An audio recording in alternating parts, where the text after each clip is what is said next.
மதுராந்தகத்தில் நம்முடைய தேசிய ஜனநாயக கூட்டணி மலர்ந்தது.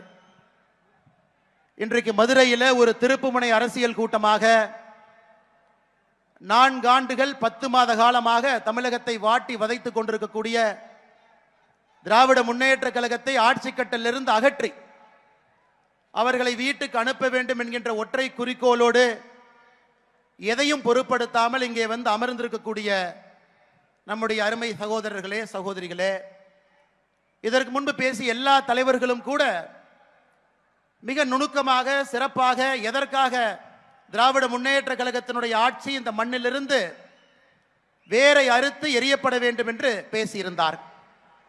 கொலை கொள்ளையில் ஆரம்பித்து சட்டம் ஒழுங்கு சீர்கேடிலிருந்து லஞ்ச லாவணியத்திலிருந்து பொதுமக்கள் யாரும் கூட சகிக்க முடியாத அளவுக்கு இந்த திராவிட மாடல் ஆட்சி என்று சொல்லக்கூடிய திராவிட முன்னேற்ற கழகத்தினுடைய ஆட்சி நடந்து கொண்டிருக்கிறது.